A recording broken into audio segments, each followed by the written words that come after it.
Hello, and welcome to Green Dragon, a monthly show where we talk about green initiatives in Maryland and Howard County, ongoing sustainability efforts at Howard Community College, and ideas and ways for you to be more sustainable at home. I'm Bob Marietta, HCC's Environmental Health and Safety Supervisor, and I thank you for watching today. My guests today are Warren Wortman and John Brandt from a group that's usually called Bike Ho-Co. So guys, who and what are the Howard County Bicycle Associates?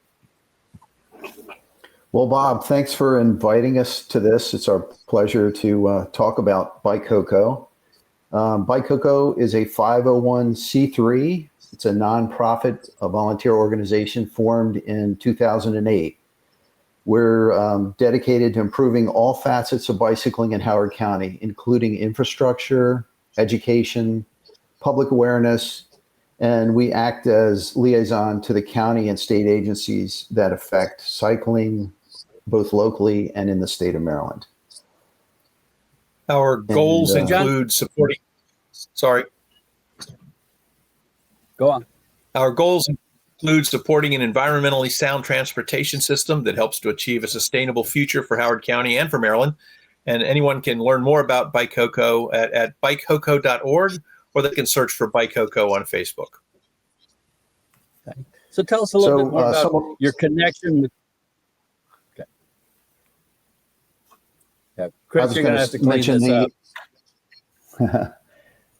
So we had some successes, like we pushed for the Howard's bike ped coordinator, and you guys may know him as Chris Etoff, who's an amazing world champion bicyclist. We have also established the Howard County Bicycling Advisory Group. I should say we helped establish that because we didn't actually establish it. It's called BAG, and this is where we meet with the county officials on a quarterly basis. And we also really push for or advocate for Howard County complete streets policies, and that was very successful. And we're starting to see effects of that now. We also hold annual. Sorry. Go ahead. We also hold an annual Bike Ho-Co fall ride, and continue to support and the creation and operation of bike rest stops, repair stations, like the one at Freetown Farm, and we operate bike corrals at events in the county. So what got each of you into riding bikes as adults? Well, I guess I'll start with that one. And in the late 80s, I began mountain biking and riding my bike to work. And then in 1990, I formed a bike patrol program for my police department where I was working. I commanded that unit for the final 20 years of my career, became a police cyclist instructor and EMS cyclist instructor for the International Police Mountain Bike Association. And once I retired from there, I became a civilian cyclist instructor, and I'm currently touring the country in an RV with my wife and our e-bikes. Yeah, I started commuting to work by bicycle while I was working. And I had about a 25-mile round trip bike commute for many years. And then when I worked at Edgewood, Maryland, I actually rode to a bike locker at PWI and then took the train up to Edgewood. Now I'm retired and I ride almost every day. Most of it is just short trips and errands on my bike, and it's a lot of fun. Now, I know you all have started setting up your bike corrals for events around the county and even for the college. But can you think of other ways where the Bike Ho-Co and the college could work together? And how does a bike corral really work? Well, first, a bike corral is almost exactly like a coat check at a special event. You ride to the event, you leave your unlocked bicycle in a free and secure space. A member of the corral staff parks your bike for you while you're gone. And when you return, that staff member or another staff member returns your bike to you so that you can leave. Bicyclists can come and go as often as they like for the complete duration of the event. For example, at the 4th of July fireworks, the corral was open for bike parking for 9 hours, and some people came and went several times. So bike corrals, they encourage people to ride their bikes, especially those that are afraid that their bikes, it's an expensive bike and it's might get stolen. But in a bike corral, we watch it and protect it. But it's also a great way to advocate for bicycling, because corrals they tend to be really highly visible locations that demonstrate that bicycling is a viable means of transportation. For the 4th of July fireworks, bicycling was much faster and reliable way to travel downtown. Many of our volunteers arrived home from downtown in about 20 minutes, while their neighbors spent well over an hour struggling through traffic to make the same journey.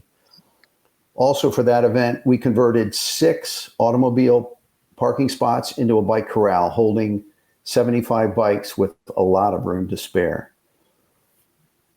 So there are other ways of organize that HCC can organize with us to encourage cycling. I think John might have some of those answers.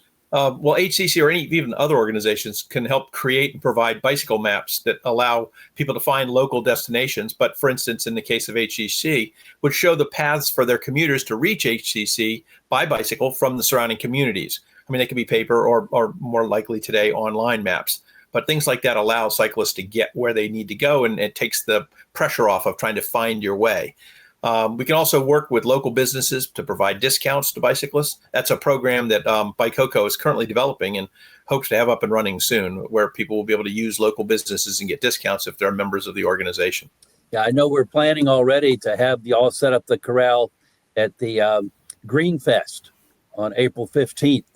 So hopefully we'll get a lot of people traveling into that way. Okay.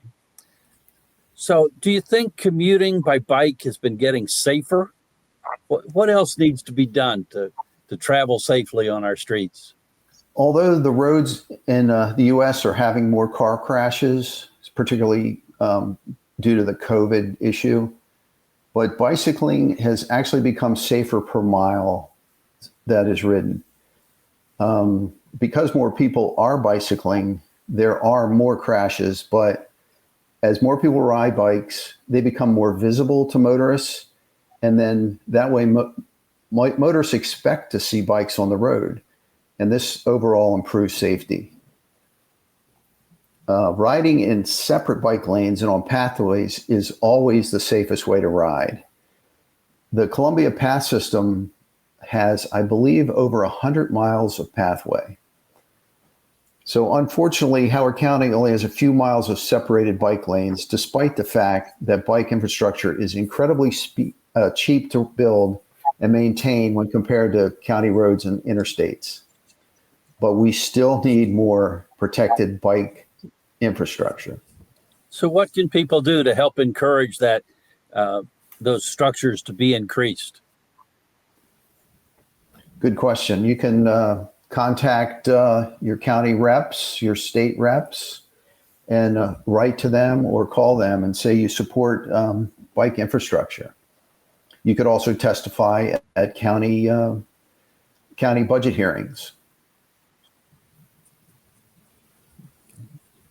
So where would you suggest somebody get started if they want to start commuting by bicycle?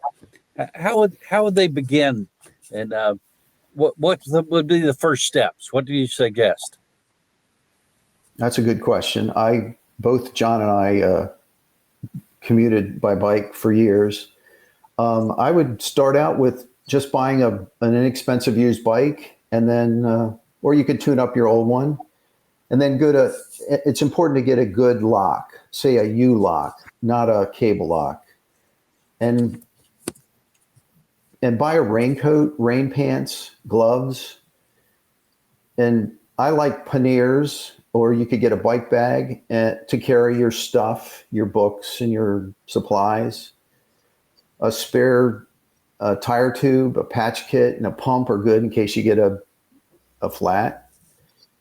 And what I do, I haven't had a flat in years. I use wider tires now, and and that prevents a lot of flats. So you also tend to be more comfortable with fatter tires. That's how I'd start. John, any additions to that? No, Warren pretty much hit it all. The real thing is just start. Try to find a safe, easy route to get where you're going and start riding. It's amazing how fast. It's like a learning curve, and it's remarkably steep, and you're up and running very quickly. What is the impact of these electric bikes? What's going on with that? I guess I'll touch on that one because I've been an e-biker for closing in on a decade now. So I can attest that e-bikes have opened up a whole new world for cyclists. E-bikes are bridging the gap between bicycles as toys or sports equipment and turning them into true transportation devices. Older cyclists and those with mild disabilities have found that they can ride again, and all cyclists are finding they can ride for greater distance than they could before. The distance that I was willing to commute went over double when I switched to an e-bike, so it was real easy. It's become feasible for all kinds of people to run errands or even do longer work commutes by bike, and in many cases, their bikes have even replaced one of their cars. I haven't managed to sell off one of my cars yet, but I know a lot of people have dropped a car, and that's a lot of savings for a family. Additionally, because e-bikes can do a lot of the work for the cyclist doesn't get sweaty or tired, and riders don't need special clothing or have the need to shower once they get to work. They can actually commute in their everyday work clothes just as they did in their cars or on mass transit. You can run down to the store without changing clothes and then bring something home without starting your car. It's remarkable what you can get away with an e-bike. It's tremendous. So, Warren, do you have an e-bike? I do not. I'm always coveting John's e-bike. But I did for a while use the shared bike for the county. They had them at Columbia, and I would always look for the ones with the lightning bolts so I could have that experience. It's a lot of fun, and it really extends your bike range. What happened with those shared bikes? I think that they were. The death of them was through COVID, and the use of them became less and less because of that. But I don't know that the full story. That's something that Chris Etoff could probably answer for us. But I think it was mostly just wasn't as popular as they'd hoped. Bike share programs are generally. So bike share programs are generally done by contract with outside corporations, and if they can't make it profitable, they tend to, when they reach the end of their contract period, they just go away. Columbia is relatively small to have its own bike share system, and so there was a bit of a risk that it was just too small. I think they found that the demand was not great enough because of the size of the town. They do tend not to be absolutely self-supporting, but almost no means of mass transportation. Our train systems, our bus systems, they're all subsidized. And unfortunately, if they can't at least make some sort of money, the subsidies aren't large enough to keep them going. And then next we tried the scooter program. Do y'all know what happened with that? Or that was a prototype. That was a county prototype. They just did it for a short period of time, and there was demand, but I think that was too expensive. Perhaps. Again, this is a question we'd have to ask Chris Etoff. But I rode them a couple times, and they were just a lot of fun. And I really hope they come back. They're certainly all over downtown. So what's the future going to be like? Are we going to get more bigger bike paths and stuff? Are we going to have traffic signals and speed limits on passing lanes on the bike paths? What do you think the future is going to hold for us? Well, I hope that more and more people ride bikes, and I think they will. I think we're seeing that now. It's one of the things we do when you say speed limits. I know that sometimes faster cyclists, they tend to stay on the roads, but I have seen speed limits in B&A, the B&A rail in Anne Arundel County, and also in Mount Vernon Trail. And that's mostly because there's heavy use and a lack of alternative routes for cyclists. A friend of mine actually got a ticket for speeding while commuting to work on the B&A Trail. I'm definitely not aware of any passing lanes on bike paths, but with relatively low speeds, passing isn't usually difficult. But Howard County is working to make the bicycling infrastructure more connected to shops, businesses, places of work.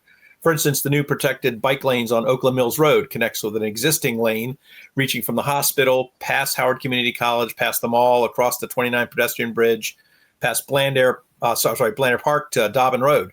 And this year, Howard County plans to build a multi-use path on Dobbin Road connecting Oakland Mills bike lane.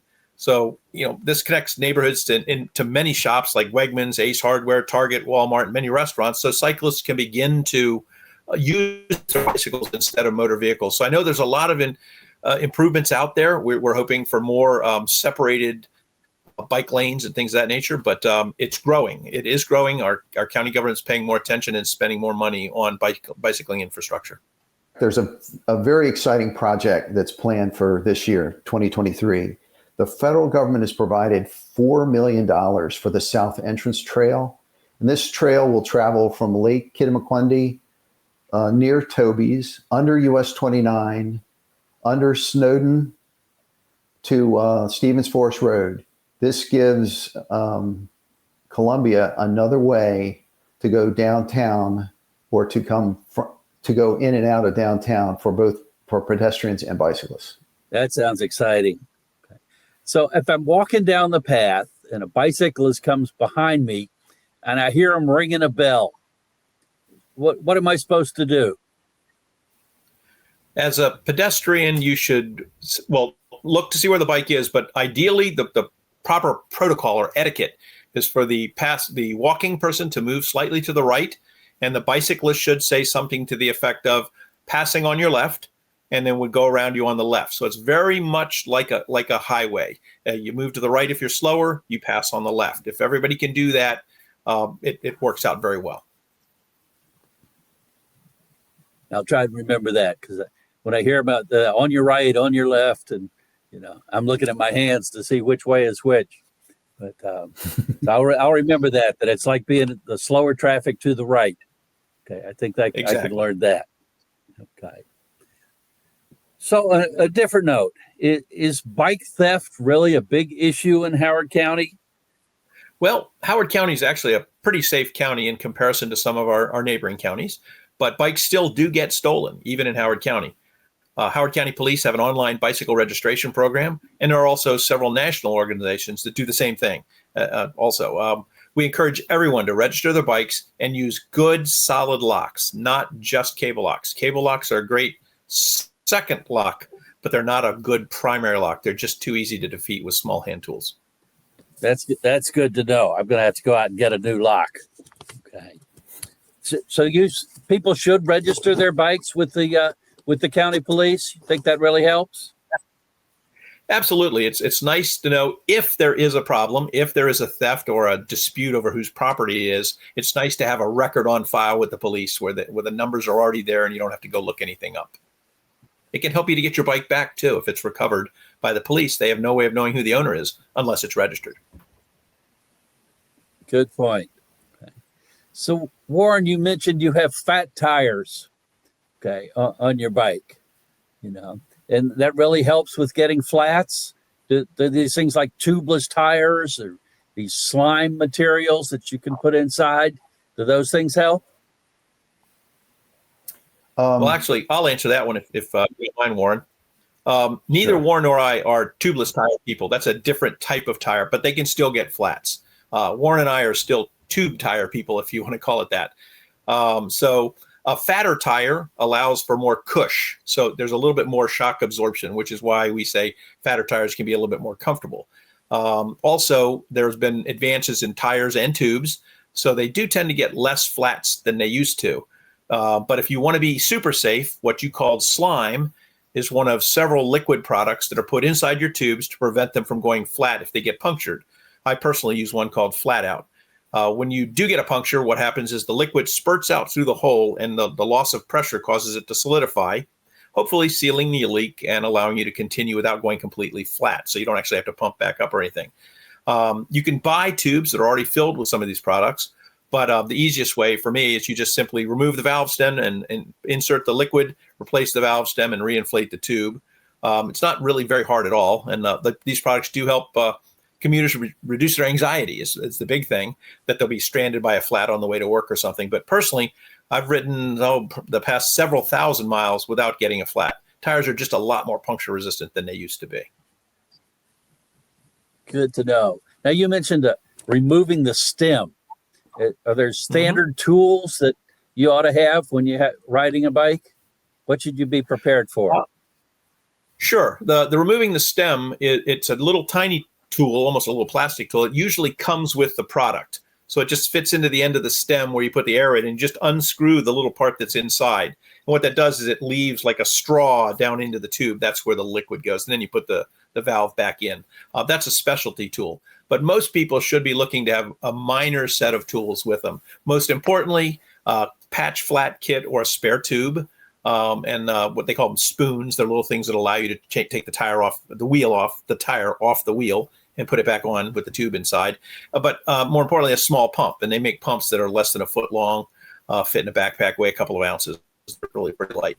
But yeah, patch tube kit and a pump. And if you want to carry some minor tools that allow you to tinker with your bike, that's fine. Or if you know where the workstations are, there are some workstations around the county now that allow you to ride up to them, hang the bike on them, and all the tools are hanging from little cables, and you can adjust your bike, run there, and then just ride off.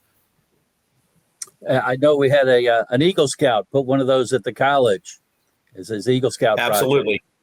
So, I think it's down right near your garage or just outside your garage there. right, which is right on the cross campus pathway.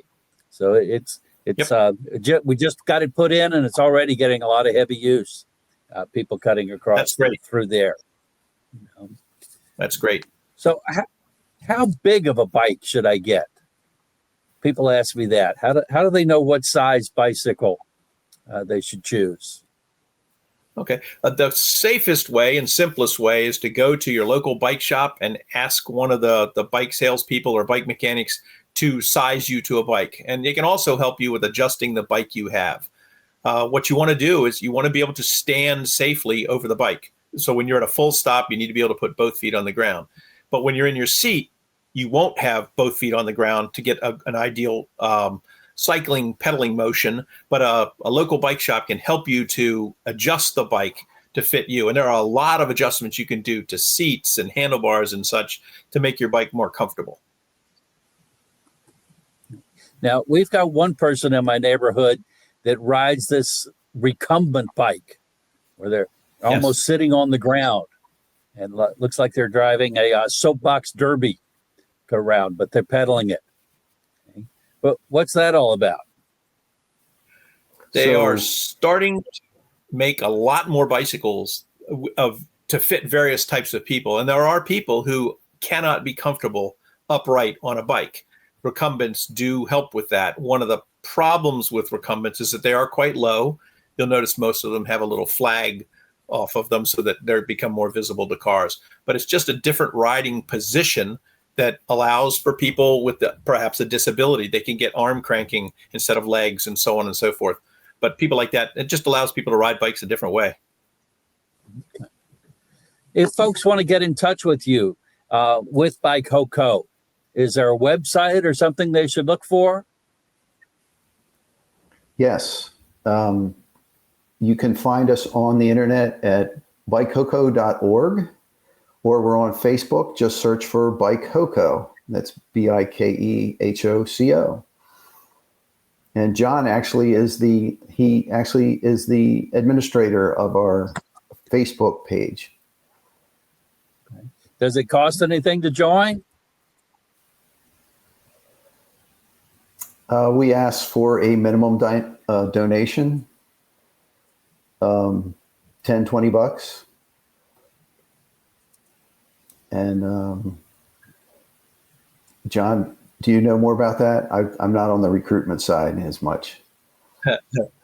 Currently, everything we do is free. We're working as we become a large organization, and we need funding to do certain things politically and so forth.